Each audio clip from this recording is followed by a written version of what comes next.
Hey everyone, and welcome back to my channel. Today we'll be talking about impressive bank heists pulled off by criminals. We see loads of shows and movies like Money Heist and Ocean's 11, and almost can't believe stuff like this happens in real life. But it definitely does. Here are some real cool examples of truly impressive bank heists. Before we get into the video, don't forget to subscribe and turn on notifications so you don't miss anything we post.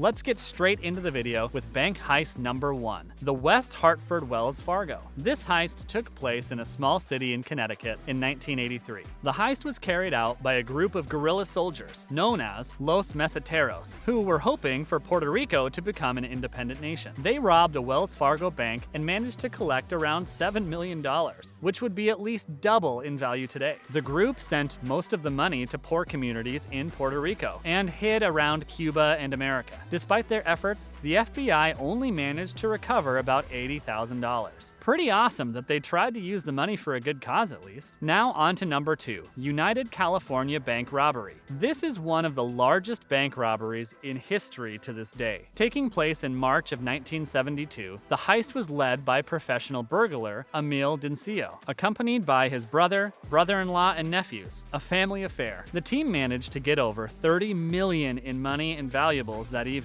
and the robbery was essentially pulled off perfectly, with the police having no leads. However, the police later discovered that the team flew to California on the same flight, and one of the members rented a townhouse that they used for meetings. The damning evidence were the dirty dishes left in the townhouse, which contained fingerprints. Can you believe a fingerprint on a single plate would be the downfall of this impressive heist? Let's get to number 3, another historical one, the Bank of Pennsylvania heist, Carpenter's Hall. This heist took place in 1798, not long after the nation was declared. This event is known as the original heist, as it was the first major bank robbery in the newly formed America. Isaac Davis and his accomplice went into Carpenter's Hall in the summer of 1798, the temporary home of many banks, and managed to take away $162,000, the equivalent of several million dollars today. Davis's accomplice died of yellow fever, but he began depositing the stolen money back into the banks. This ultimately led to him being questioned, then confessing, returning the money, and getting a full pardon. I can assure you that's not something that would happen today. This crime didn't have the same happy ending as the previous one. Number 4, the Manhattan Savings Institution. This crime happened in 1878 when the Manhattan Savings Institution was robbed of almost $2.5 million in stocks, bonds, and savings. Today, that would be almost $65 million. The crime was planned carefully for years by a man named George Leslie. He spent a lot of that time period planning other bank heists and never getting caught, but sadly for him, he was murdered by one of his accomplices after having an affair with his wife. Leslie was never caught and charged for his crimes, and he was only found out after the murder. Let's move on to number 5, something more recent, the Dar es Salaam Bank. This bank is located in Baghdad and was robbed in 2007, very quietly. The money was stolen by security guards who stayed at the bank overnight. This heist is so impressive because it happened peacefully with no injuries. The guards simply stole the money and left. So when the people arrived in the morning, all they saw was an empty building and all the doors and vaults left wide open. The men managed to steal more than $280 million in cash and assets, and to this day, very little of the money has actually been recovered. Here's another impressive but mysterious robbery, the Northern Bank robbery, Belfast. This robbery took place in Belfast, Ireland in 2004, and it's notorious for remaining completely unsolved despite the large amounts of money taken. A group of armed robbers took the families of 2 of the bank managers hostage and forced the men to go into work the next day acting normally. The robbers were then let in after hours and stole assets worth over $41 million. The robbers and the assets were never tracked down and returned, but luckily the managers' families were returned safely. Let's move on to number 7, the Central Bank of Iraq.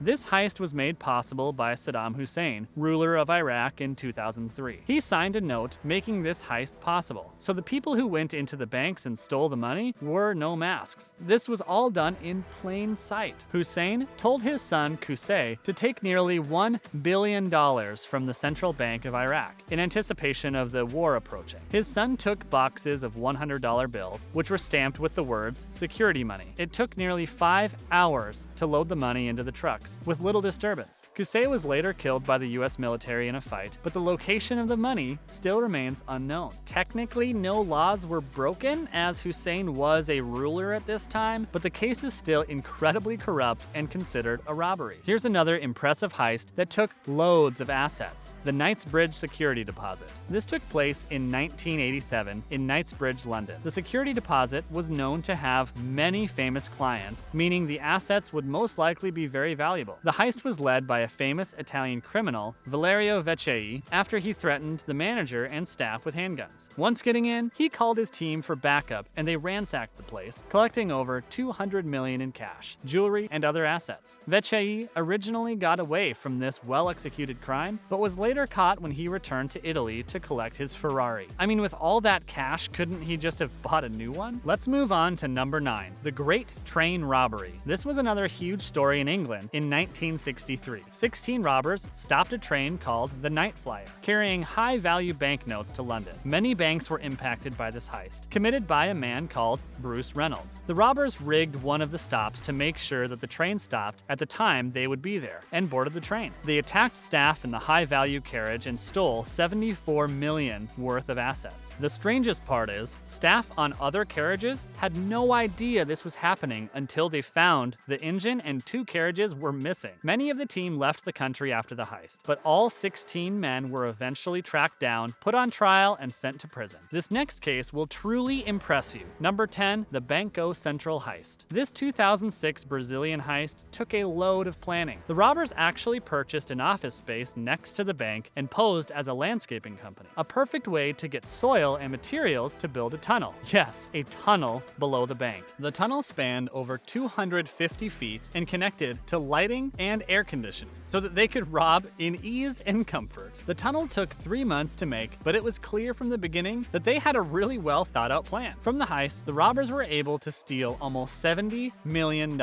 Some people were convinced, however. The police had only been able to recover $9 million to this day. Next up, number 11, the Dunbar armored robbery. This is considered to be one of the largest heists in the United States, and was actually an inside job by Regional Safety Inspector Alan Pace. He took photographs of the inside of the Los Angeles car depot, then returned with robbers where they dodged security cameras and tied guards up with duct tape. They stole around $19 million, which they loaded into a truck while using radio headsets to communicate with each other. They almost got away with it too, until the truck's taillight was found at the scene. Pace was arrested and obviously fired. No surprise there. Let's move on to number 12, the Bank of France, Toulon. The robbers of this 1992 robbery not only kidnapped and threatened the family of the bank employee, but also took a guard hostage and strapped explosives to his body. This is how they ended up getting into the Bank of France, where they stole over $30 million in French francs. Many of the robbers were actually never caught, and there was no mastermind convicted for this heist due to the lack of evidence. The police only managed to recover less than 10% of what was stolen. At least the security guard's explosives didn't go off in the end, right? Now, for number 13, the British Bank of the Middle East. This case was definitely more opportunistic than anything. In 1976, Lebanon was approaching a civil war, and Beirut, the capital, was being torn apart by fighting. A group of robbers associated with the Palestinian Liberation Organization broke down the wall of the bank, and with the help of locksmiths managed to break open the vaults and take valuables such as money, jewels, and gold worth about $50 million. This would be equal to almost 3 times the amount in 2017. Because of the political climate and lack of evidence, not very much could be done with this case, and the money was never recovered. Now for our final heist, a popular one, the San Miguel Valley bank heist. This was the infamous robber Butch Cassidy's first heist in 1889 in the small mining town of Telluride, Colorado. He brought a group of robbers to the San Miguel Valley Bank and managed to steal $20,000, equivalent to about $600,000 in today's currency. Cassidy apparently used the money to buy a ranch in northwest Wyoming, but was known for giving a lot of his money to the poor. Cassidy continued robbing several banks and trains until his death in 1969. That concludes the most impressive bank heists pulled off by criminals. I hope you enjoyed this list. See you in the next video.